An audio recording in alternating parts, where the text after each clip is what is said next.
Nir Rosen spent 4 months in Syria, returned just a few days ago with me in the studio. Let's talk about the Free Syrian Army, first of all. It was mentioned by Hashim al-Khalbara there. He said he'd spoken to the commander. In your travels around the country, did you find it a single entity, a group that has banded together, or is it just a name that's put out for the purposes of the revolution? It's mostly it's a fiction. There is no commander of the Free Syrian Army. There is a former officer who sits in Turkey, but he doesn't actually command anything. We have, of course, thousands of armed rebels. We have an insurgency in Syria, throughout the country, increasingly sophisticated.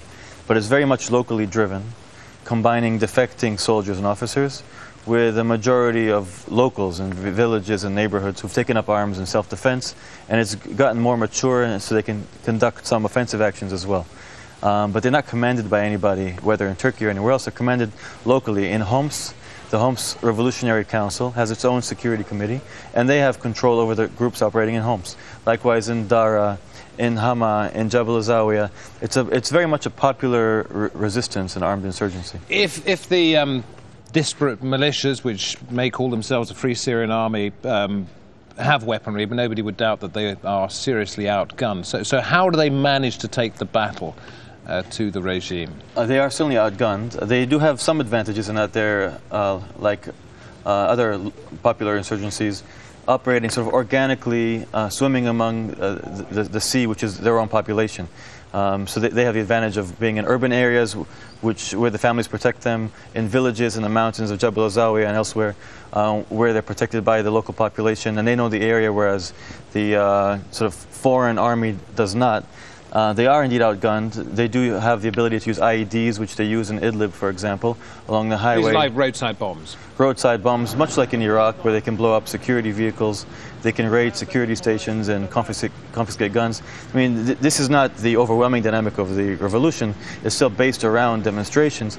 But these defensive armed groups, which were created to protect demonstrations, have now matured in advance where they conduct offensive operations as well. Nir, talking to those soldiers who have defected, what do they tell you about the way that they are treated once they voice their displeasure with what the regime is doing? No, they don't voice a displeasure. That's it's a lethal proposition. This is where I'm going. Yeah. There is a sense among these defecting soldiers and officers that Sunnis are being marginalized or persecuted or treated under suspicion in the army. And of course, many of these soldiers are from Homs, from Idlib, from Dara.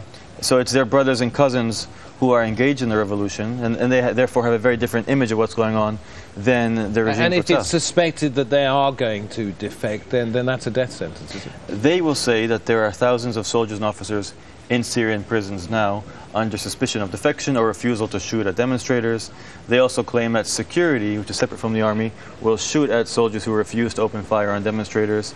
There are, of course, officers in the army who are still in the army but are loyal to the revolution and provide them with intelligence and sell them weapons and bullets and diesel fuel. In 4 months, and these were separate visits of two months on each occasion, did you feel the enthusiasm for the revolution growing, or a certain frustration that, by and large, what started out peacefully really hasn't got them where they hoped to get? We saw a big change in Ramadan, which is in August, culminating in the fall of Tripoli in Libya. The revolution had great high hopes for Ramadan. It's a holy month. They were demonstrating every single day, and they failed to overthrow the government. Meanwhile, the Libyans achieved their revolution thanks to NATO. Why is the world abandoning us? Why is Libya better than us? Why don't we get international assistance? We see ebbs and flows of support, but there is a core, and it seems to be growing, even in Damascus and Aleppo, of people who are turning against the regime. We don't know the numbers, if it's 50-50 or what, but it appears that we have a determined population, and they know that retreating equals death.